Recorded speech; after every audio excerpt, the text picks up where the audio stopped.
Hi friends, welcome back to another episode of Generation Films. My name is Alan. In the opening scene of the first episode of The Mandalorian, we see two toughs bashing in a Mithril's head into a bar table and remarking just how much his glands are worth and basking in his sweet musk. Just before the two thugs are about to perform a very unhygienic thorax removal surgery, the Mandalorian appears at the door. He has his own reasons for pursuing this little blue alien, but how does he find him? Well, first there's the bounty puck, which is a small disc that has information on a bounty that can be displayed in holographic form.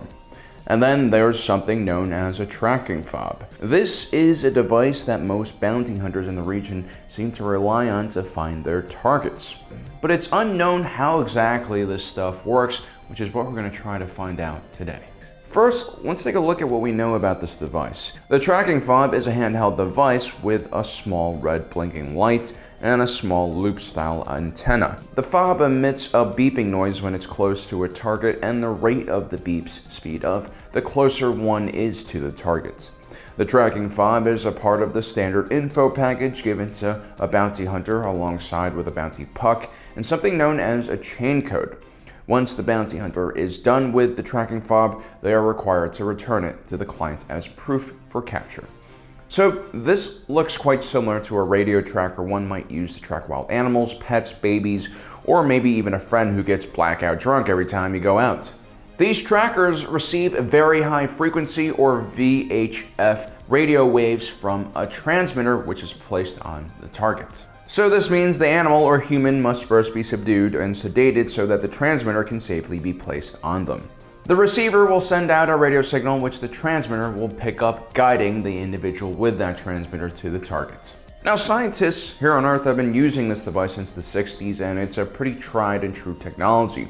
The transmitters are so small now that they can even be placed inside of a target. The problem is, without another device to help you triangulate the signal, a VHF radio tracker will only let you know if you're getting closer to an object and which direction they are in, rather than their exact location.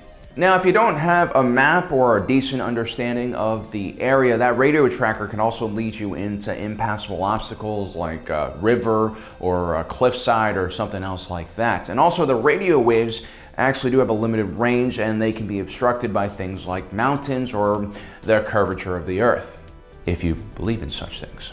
In The Mandalorian, the fobs being used have similar characteristics to a VHF radio tracking device. For one, the Mandalorian usually has to be pretty close to a target for the VHF radio tracking device to activate.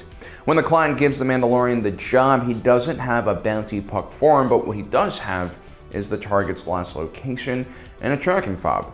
All the Mandalorian really needs to do is to get within a certain distance to the target, and the tracking fob would do the rest of the work. There are, of course, other ways to track an individual. Here on Earth, researchers use satellite beacons as well. Instead of sending radio waves to a receiver, it sends it to a satellite in orbit, which then you can link up to with a computer. Multiple satellites can triangulate the location of an individual. So that means as long as that satellite is connected to the HoloNet or some subspace transmitter, then the bounty hunter should be able to know the location of their bounty no matter where they are. And in The Mandalorian, that's really not the case. GPS trackers also use satellites, but instead receive radio signals from GPS satellites. Another reason why The Mandalorian is probably not using a satellite or GPS tracker is that they usually come in much more complicated devices. These are usually going to be computers or data pads that will be able to overlay coordinates or even position straight onto an overhead map of some sort. The fob tracker that the Mandalorian is using looks a lot more similar to a very simple radio tracker that we would use here on Earth. Now, if you look at the antenna of the fob, it's what's known as a loop antenna. The advantage of a loop antenna is that it's better at receiving directional signals. You kind of have to orient the antenna in a certain way to get the strongest signal. This is reflected in the show by how the Mandalorian must pan the scanner around first to find the exact direction of the target. This would be an annoying feature on, say, a car radio where you'd want to have more omnidirectional reception. It's actually very useful on a tractor. This way you can know exactly what direction that signal is coming from. Loop antennas, however, are limited by how large the size of the loop is. Small loop antennas like the ones mounted on the fob have very poor efficiency and are not good for transmission, but still can be used to receive radio waves. They're also cheap, simple, and light to construct, which makes them ideal for these kind of situations. Now, the biggest problem with most of the trackers we've talked about is the fact that for any of them to work, a transmitter or a receiver of some type needs to be pinned onto the target. And as you can imagine, it's much more difficult to do this to a sentient being rather than some dumb animal you've just shot with a tranq dart. I originally thought that maybe Dr. Pershing had some contact with Baby Yoda many years ago, which means it is possible for the doctor or some other tech to embed a tracker either in Baby Yoda's clothing, crib, or inside its body. It would make sense for someone to put a tracker on a very important and special subject like the Baby Yoda. It also makes sense for someone who just made bail to have a tracker on them as well. And if we remember, Greef Karga does mention that most of the bounties are bail jumpers. But of course, not every target the bounty hunters go after are going to have an implanted chip in them. That would make life way too easy. I'm also sure that criminals would be able to move these trackers eventually once they figured out that they had them. And it's not like it's a secret that bounty hunters have fobs. Everyone knows they do. Also, if a tracker was placed on Baby Yoda, then the Mandalorian must have known as well because he used the tracker to find the Baby Yoda in the first place. So why didn't he remove it once he rescued the Baby Yoda? There are other technologies on how a tracker could work that we just haven't figured out here on Earth. In Star Wars, there are all sorts of sensors that can detect organic life and energy. It's definitely possible that these fobs work with more advanced technology. Maybe the fobs can be adjusted to detect certain species, genders, or age groups, or perhaps it can even detect each individual's unique genetic makeup. Maybe you can key in on an organic being's unique heartbeat or bioelectrical signal. This information could be integrated onto a fob by each client and then given to the bounty hunters. This could be where the whole chain code thing comes in as well. When the Mandalorian gets his bounty from the client tells him that the chain code is limited and only the last 4 digits are available. The Mandalorian immediately inputs that data into his vambrace. Maybe that actually updates the fob with new information. I hope they've figured out something better than Bluetooth by then. Now, the chain code could serve as kind of an identification number. Here on Earth, your ID will tell the government where you live, your birth date, your name, your height, possibly your eye color. But in a society with extremely advanced technology, I imagine my biometrics would also be involved in my ID, which means maybe the chain code also includes information about your blood type, fingerprints, or even your DNA or force sensitivity. This is something clearly that the Empire would do, and even though the Empire is gone, I'm sure a lot of their systems still remained intact. And this would actually make a lot of sense for these tracking devices, because if you can get a hold of this information, then you can track basically anyone without putting any kind of device on them first. It's strange that the bounty hunters are required to return the fobs to their clients when they're done with the bounty. When the Mandalorian returns to Greef Karga with several bounties in carbonite, he places several fobs on the table signaling the end of the contract, but when Greef Karga tries to pay the Mandalorian in Imperial credits, which are basically worth nothing at this point, the Mandalorian withdraws the fobs and Greef rushes to stop him. Why are the fobs so important in this case? Greef Karga already has his thugs unloading bodies off the Mandalorian ship.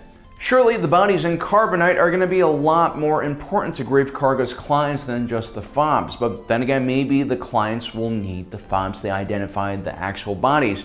Maybe there have been cases where people have just taken random bodies off the street and given them to the clients, and this is kind of a safety measure to make sure you're actually getting what you paid for. This would support the idea that each fob is coded to a specific biotrait in each target. Now, when the Mandalorian first gets his bounty from the Imperial client, notice that it's not the Imperial client that provides him with the fob. Instead, it looks like Dr. Pershing has prepared it somewhere in the background. The scientist again seems to have prior knowledge and experience working with the Baby Yoda, which is why it makes sense that it would be the doctor who pairs the fob and not the Imperial client. The Baby Yoda doesn't have a chain code, or at least the client is not willing to give the full chain code to the Mandalorian, either because there just isn't any information on the little green guy, or that information is too precious to be given out to just anyone. According to Kuehl, the Ugnaught on Arvala 7, all sorts of bandits, mercenaries, and bounty hunters have come and tried to retrieve the Baby Yoda. And later, when the Mandalorian leaves the Imperial compound, it seems like almost every thug in the area also has a tracker. So as you can see, the Empire is desperate to capture this Baby Yoda, and they've given almost every bounty hunter in the sector a tracking fob, and it makes sense that they would hold back a more crucial and important piece of information like the chain code. When the Mandalorian steals back the Baby Yoda, the Fobs immediately turn on. This could be because the Mandalorian left Dr. Pershing alive, who probably then activated the bounty once again. Had the Mandalorian killed the Doctor as well, he probably wouldn't have gotten stuck in this terrible shootout. So to sum it up, these Fobs are basically programmed to track one individual's unique biosignature, and they also seem to have a pretty limited range. So if the Mandalorian makes it out of the system, which he does, it will be pretty difficult to find them again. This should give the Mandalorian some breathing room for the next few episodes. So guys, those are some of my theories on what the tracking fob is. Let me know in the comment section below if I've missed anything or if you have any good ideas of your own. Also, don't forget to subscribe and hit that notification button so you don't miss out on the rest of our awesome content. And as usual, my name is Alan, reminding you that life is a movie and you are the protagonist.